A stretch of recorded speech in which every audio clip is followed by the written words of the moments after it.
بسم اللہ الرحمن الرحیم۔ پیارے بچوں، السلام علیکم۔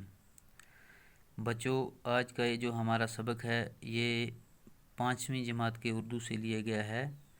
سبق کا نام ہے گرو نانک دیو جی۔ تو بچوں، کل ہم نے یہاں تک پڑھا تھا، تو آج ہم یہاں سے شروع کریں گے۔ گرو نانک کے یہ رنگ ڈھنگ دیکھ کر ان کے والد نے سوچا کہ گرو نانک کی شادی کر دی جائے۔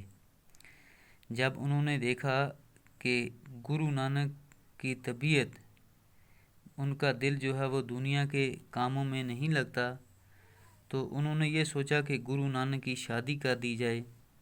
گرہستی کا بوجھ پڑے تو وہ اس طرح روپیہ پیسہ خرچ کرنا چھوڑ دیں، یعنی کہ گرہستی کہتے ہیں گھر بار۔ جب ان کی شادی ہو جائے گی تو ان پہ جب گھر کا بوجھ پڑے گا تو وہ اس طرح روپیہ پیسہ خرچ کرنا چھوڑ دیں۔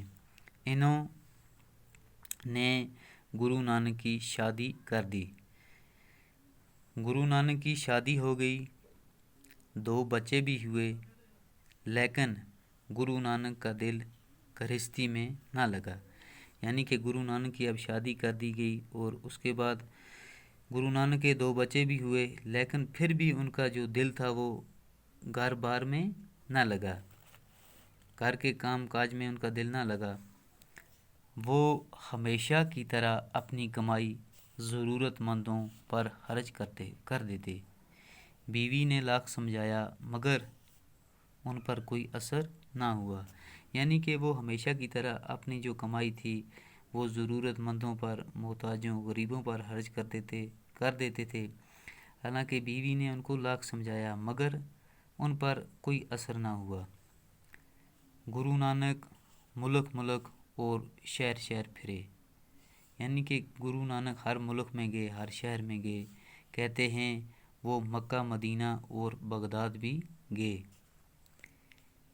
اس طرح جب اس دنیا کے سفر کی مدت تمام ہوئی اور آخری سفر کا وقت آیا تو ضلع گرداس پور میں آئے۔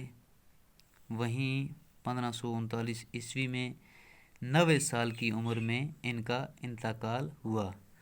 تو گرو نانک کا جو انتقال ہے وہ 1539 عیسوی میں 90 سال کی عمر میں، یعنی کہ وہ اس دنیا سے چل بسے۔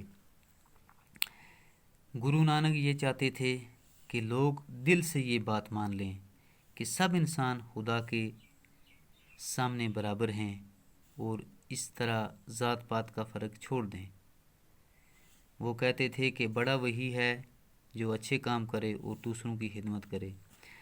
یعنی کہ گرو نانک یہ چاہتے تھے کہ لوگ دل سے یہ بات مان لیں کہ سب لوگ جو ہیں وہ خدا کے سامنے برابر ہیں، کوئی چھوٹا بڑا نہیں ہے۔ ہاں، بڑا وہی ہے جو اچھے کام کرے، جس کے اعمال اچھے ہوں، اور جو دوسروں کی خدمت کرے، خدا کی نظر میں وہی بڑا ہے۔ پنجاب کے کیسانوں میں ان کی یہ تعلیمات بہت پھیلی۔ یعنی کہ پنجاب کے جو کیسان تھے ان میں ان کی یہ جو تعلیمات تھی وہ بہت پھیلی، اور رفتہ رفتہ یہ ایک مذہب بنتی گئی۔ یعنی کہ آہستہ آہستہ یہ ایک مذہب بن گیا۔